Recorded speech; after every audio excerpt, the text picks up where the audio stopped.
Благодарам. Сега во овој состав заради ангажман на други пратеници ќе имаме една нова колешка пратеничка од Велес и мислам дека веќе го имаме и новиот кандидат за во следниот мандат. И тоа е добро да имаме тука и амбиции кај тие кои што се политички активни да бидат членови на собранието, но не би требало председателот на второстепената комисија тоа да му биде примарен профил во действувањето и дека ова е уште едно релативизирање на незаконитото постапување покажува токму Државната комисија за спречување на корупција, пред која што комисија беше поднесена иницијатива не од членот на комисијата, туку беше поднесена иницијатива од трети лица после настанувањето и фактички и така се дозна аферата за господинот Ташко Дојчинов, дека од две места земал државни приходи од државни институции, без тоа тој можел претходно да го пријави во моментот кога бил предложен или пред да биде предложен од комисијата за избор и именување за член на комисијата, но тој очигледно е дека не го направил. А од Државната комисија за спречување на корупцијата тој доби јавна опомена.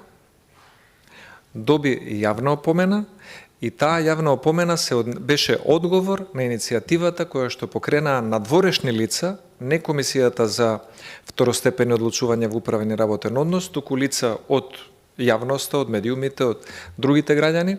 кои што до комисијата за спречување на корупцијата побараа да одлучи за овој конфликт на интереси, се утврди конфликт на интереси и тој доби јавна опомена, но и кога доби јавна опомена, вие се уште молчевте и не му предложивте, не му укажавте на собранието, вие немате ни надлежност да го разрешите. Но требаше до собранието и до комисијата за избор и именување, според член 4 од законот, според кој што треба да работите, да известите дека има околности, дури и покасно да сте дознале, со кој што членувањето на тој човек таму е законски неправилно. И сметам дека ваквото заштитување на, како што кажавте, вашиот партиски другар, ја зголемува недовербата кај тие странки кои што доаѓаат кај вас да се пожалат за свое право, а кои што не ви се другари. И вие партиското другарство веројатно го применувате или не другарство и низ таа призма кога одлучувате по одредени предмети, дали некој е ваш или нечив партиски другар, или е ваш или нечив партиски опонент. И сметам дека тоа е главниот недостаток во оваа комисија, која што допладне работи на државни поплаки, на граѓани кои што имаат проблеми со работниот однос или проблеми со институции за остварување на правото од работен однос, а попладне председателката на комисијата собира подписи за претходниот председател, за сегашниот председател на СДСМ, кога е отворена општинската организација Велес, кога е затворена, тоа и се приоритетите во действувањето. Тоа може да биде приоритет на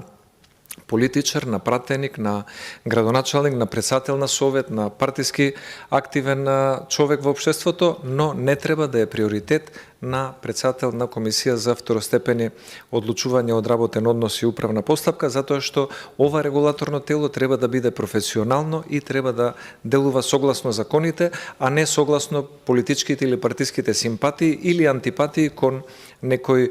човек во општеството или кон некоја странка која што е дел од вашите проценки за повреда на правото на работен однос. Благодарам многу.